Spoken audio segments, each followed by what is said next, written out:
I say it all the time here, the world is becoming a more uncertain place. That will continue as the developed world endures economic turbulence. The big losers will be those responsible for very little of the mess, the taxpayers. The combination of runaway inflation, high interest rates, rising cost of living, record household debt, supply shortages, the energy crisis. Surely a political backlash looms. The voting public have had enough. Already there's a whole generation of young people who feel they've been unfairly excluded from home ownership, and this sort of resentment is what causes disillusionment with the political system. Europe's had its fair share of political events in recent years. The dominant one is, without any doubt, Russia's illegal invasion of Ukraine, which prompts the question, how does the West allow Putin's barbaric war to continue? But what are the politics in all of this? Earlier this year, the French President Emmanuel Macron just held on to the presidency, seeing off the increasingly popular Marine Le Pen to secure a second term. Sweden now has a centre-right government, which has promised to crack down on crime and curtail immigration. The bloke who succeeded Angela Merkel in Germany seems completely out of his depth. And only on Sunday, Giorgia Meloni was sworn in as Italy's first female Prime Minister. And now in Britain, the former Chancellor Rishi Sunak is about to be coronated as Prime Minister without a single vote being cast. No vote from MPs in the parliamentary party and no vote from the party membership. He's 42, the youngest UK Prime Minister in modern political history, but he was only elected in 2015. He holds William Hague's former seat of Richmond in North Yorkshire.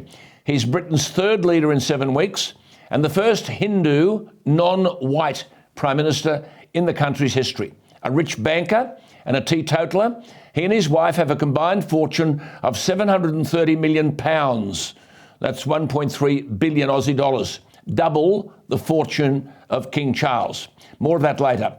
But what a world we are living in. Well, Michela Morrizo is the founder and CEO of Tecni Italia and UK, which is an opinion polling, market and data research company.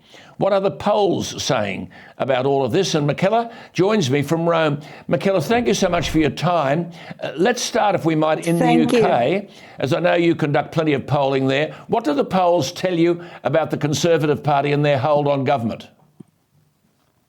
Well, first of all, thank you, Alan, for inviting me. It's a great pleasure for me. Well, with regards to polling and the Conservative Party, I can tell you what the last data, the last poll we've done last week, Friday, told us before the new Prime Minister, of course, was nominated. And what we've seen is that the crisis of confidence in the government has strong repercussions for political party support and voting intention. Last week, Labour had a 31-point lead over the Conservatives, and Keir Starmer's party rised by 4 points to 52% of total vote share, while the Conservatives fell still further to just 22%. So you've said, Michela, sorry to interrupt you, Michela, but you said people feel worse off and they fear it's going to get worse. Our experience of polling across Europe and beyond shows that once that happens, it's difficult, very difficult, you said, to win people back. Are voters deserting major parties? Well, I can tell you from my experience, and in many countries, we normally poll and analyze the scenarios, that people don't desert a major party, but they desert elections. Yes. So a very high percentages of electors would go to the abstention area in this case. Very interesting.